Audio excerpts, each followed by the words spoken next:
کربلا کے میدان میں جب امام حسین علیہ السلام اپنے جانثار ساتھیوں کی اور اپنے جوان بیٹوں کی اور دیگر رفقا کی لاشیں اٹھا کر تھک گئے تو آپ نے آسمان کی جانب ہاتھ اٹھائے اور اللہ تعالیٰ سے عرض کی، یا باری تعالیٰ، میں تیری آزمائش پر راضی ہوں۔ اس کے بعد امام حسین علیہ السلام دشمنوں کی صفوں میں گھس گئے اور لاشوں پر لاشیں گرانے لگے۔ حیدر کرار کا خون جوش میں آ گیا جب ان ظالموں نے دیکھا کہ امام علی مقام امام حسین علیہ السلام ان کے لیے کس قدر خطرناک ثابت ہو رہے ہیں، تو ان بدبختوں نے یکبارگی امام حسین علیہ السلام پر حملہ کر دیا۔ کسی نے تلوار کا کاری گھاؤ لگایا تو کسی نے تیر کھینچ کر مارا تو کسی نے نیزے سے وار کیا۔ جب امام علی مقام امام حسین علیہ السلام زخموں سے چور ہو کر زمین پر تشریف لے آئے تو کسی کی ہمت نہ تھی کہ امام علی مقام امام حسین علیہ السلام کو حیدر کرار کے فرزند کو شہید کرتا، لیکن اتنے میں ایک بدبخت شخص امام حسین علیہ السلام کے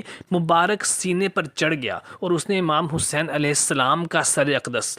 بسم اللہ الرحمن الرحیم، شروع اللہ کے نام سے جو بڑا مہربان نہایت رحم کرنے والا ہے۔ السلام علیکم محترم دوستو، آج کی اس ویڈیو میں بات کریں گے کہ اس بدبخت اور ملعون شخص کی جس نے کربلا کے میدان میں امام علی مقام امام حسین علیہ السلام کے سر اقدس کو ان کے مبارک دھڑ سے اور تن مبارک سے الگ کیا، اور کربلا کا واقعہ وقوع پذیر ہو جانے کے کچھ سالوں بعد ہی جب مختار سقفی زیر اقتدار آیا تو اس نے ان تمام بدبختوں کو گرفتار کیا جنہوں نے کربلا کے میدان میں ظلم و زیادتیوں کے پہاڑ ڈھائے تھے۔ انہی میں یہ بدبخت شخص بھی مختار سقفی کے سامنے حاضر کیا گیا جس نے امام علی مقام امام حسین علیہ السلام کا سر اقدس قلم کیا تھا۔ مختار سقفی کے بارے میں بہت سے تاریخ دانوں نے مختلف اور متضاد رائے بیان کی ہیں۔ کچھ تو کہتے ہیں کہ مختار سقفی نے کربلا کے مجرمین کا بدلہ لینے کے ذریعے اقتدار حاصل کیا اور لوگوں کی ہمدردیاں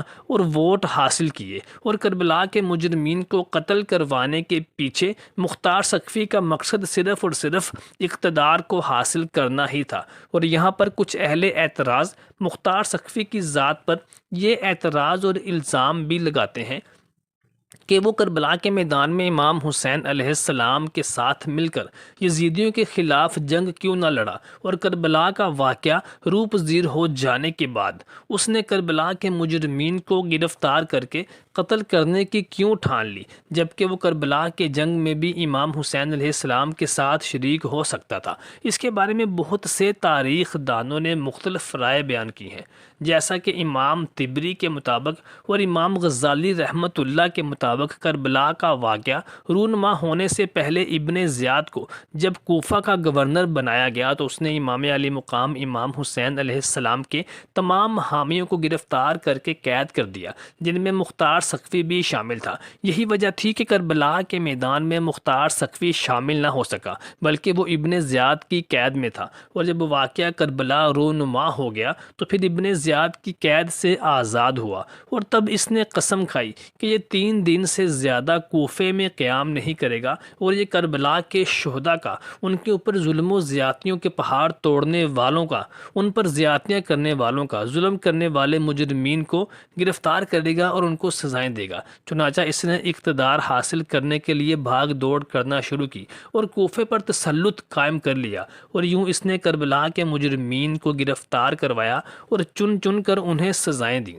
کچھ روایات میں یہ بھی کہا جاتا ہے کہ امام باقر اور امام جعفر سلام اللہ علیہ اجمعین نے مختار سقفی کو دعا دی اور فرمایا کہ مختار نے ہماری آنکھوں کو ٹھنڈا کیا، اور اس نے ہمارے اہل بیت کے قاتلین کو، ان کے مجرمین کو قتل کر کے ہماری آنکھوں کو سکون دیا ہے۔ اور یہ بھی کہا جاتا ہے کہ مختار سقفی نے کربلا کے مجرمین کو قتل کر کے ان کے سر امام سجاد امام زین العابدین علیہ السلام کے پاس بھجوائے، اور امام زین العابدین نے پھر مختار سقفی کے لیے دعا فرمائی تھی۔ جب امام حسین علیہ السلام نے مدینہ منورہ سے مکہ مکرمہ کی جانب رخت سفر باندھا اور وہاں پر جا کر سکونت اختیار کر لی تو کوفہ سے کوفیوں کے خطوط کا تانتا بند گیا۔ روایات میں آتا ہے کہ کوفے سے سب سے پہلے خطوط لے کر جو امام حسین علیہ السلام کے پاس حاضر ہوا وہ مختار سقفی اور حضرت سلمان سرد خزائی تھے، جو کہ صحابی رسول تھے،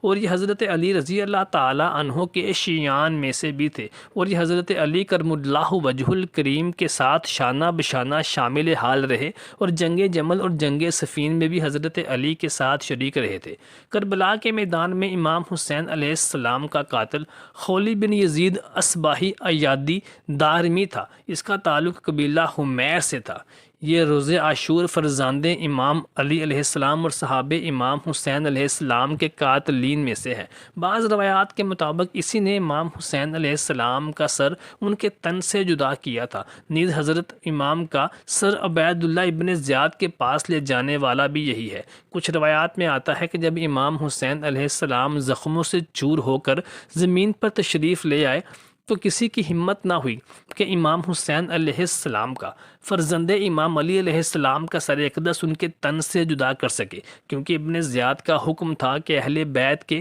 تمام مرد افراد کے سروں کو ان کے تن سے جدا کیا جائے۔ چنانچہ سنان نے خولی بن یزید کو حکم دیا کہ امام حسین علیہ السلام کا سر اقدس اتار کر لائے۔ یہ اس پر عمل پیرا ہونے لگا تو اس کے ہاتھ اور پاؤں کانپنے لگے، اور یہ امام حسین علیہ السلام کا سر ان کے تن سے الگ نہ کر سکا، تو سنان نے اس کو غصے میں سخت برا بھلا کہا اور اس کو جھڑکا، اور خود آگے بڑھ کر امام علی مقام امام حسین علیہ السلام کا سر اقدس ان کے تن سے الگ کر دیا۔ محترم ساتھیوں، یہاں پر زیادہ روایات میں یزید بن خولی کا نام ہی لیا جاتا ہے کہ اسی بدبخت نے امام علی مقام امام حسین علیہ السلام کا سر اقدس ان کے تن سے جدا کیا تھا۔ عمر بن سعد نے اسی کی ڈیوٹی لگائی کہ یہ امام حسین علیہ السلام کا سر ابن زیاد کے پاس لے جائے۔ چنانچہ یہ امام علی مقام امام حسین علیہ السلام کا سر اقدس لے کر نکلا، لیکن یہ ابن زیاد کے پاس جانے کی بجائے اپنے گھر چلا گیا، کیونکہ رات ہو چکی تھی اور اس نے اگلے دن سفر جاری رکھنے کا ارادہ کیا تھا۔ چنانچہ اسی غرض سے یہ اپنے گھر چلا گیا، اور گھر جا کر اس نے امام علی مقام امام حسین علیہ السلام کا سر اپنے تنور میں مخفی کر دیا۔ یہاں امام حسین علیہ السلام کے سر اقدس سے ایک معجزہ ظاہر ہوا کہ رات کو اس تنور میں سے امام علی مقام امام حسین علیہ السلام کے سر اقدس سے نور کی پھوار نکلنے لگی۔ یزید بن خولی کی بیوی نے جب دیکھا تو وہ سخت رنجیدہ خاطر ہوئی، اور اس نے امام حسین علیہ السلام کے سر اقدس کو عزت اور تکریم کے ساتھ غسل دیا اور اس کو خوشبو لگائی، اور اپنے شوہر خولی بن یزید کو سخت برا بھلا اور سست کہا اور اس سے ناراض ہو گئی۔ ان بدبختوں اور قاتلین حسین علیہ السلام کا انجام بہت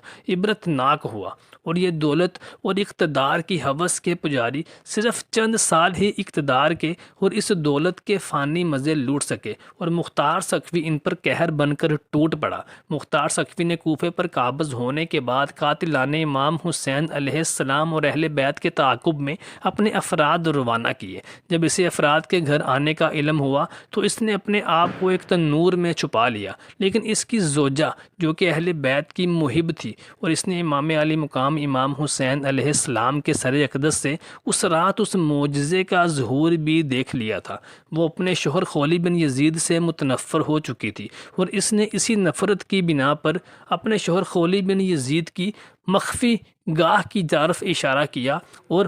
مختار سقفی کے بندوں کو بتایا کہ وہ وہاں چھپا ہے۔ انہوں نے اسے گرفتار کیا اور مختار کے پاس لے گئے۔ مختار سقفی نے اسے پوچھا کہ بتا تیرا جرم کیا ہے۔ جب اس نے اپنا جرم بتایا تو مختار سقفی کے پاؤں سے زمین کھسک گئی، اور اس نے کہا کہ نبی محترم صلی اللہ علیہ وآلہ وسلم جس گردن کے اقدس پر بوسہ لیا کرتے تھے تو نے اس مبارک گردن پر خنجر چلائے۔ مختار سقفی نے اپنے سپاہیوں کو حکم دیا کہ اس بدبخت کو بھی واصل جہنم کیا جائے، اور اسی طرح سے کیا جائے جیسا کہ اس نے امام علی مقام امام حسین علیہ السلام کی گردن اقدس کو ان کے تن سے جدا کیا تھا۔ اور مختار سقفی نے حکم دیا کہ اس بدبخت شخص کو لے جاؤ اور اس کو اس کے گھر کے نزدیک قتل کیا جائے اور اس کے جسد کو جلا دیا جائے، اور ایسا ہی ہوا۔ اور مختار سقفی کے آدمی اس کو اس کے گھر کے قریب لے گئے اور ایک مجمع کے سامنے اس کو ذبح کیا اور اس کا سر تن سے جدا کیا اور اس کے جسم کو آگ لگا دی۔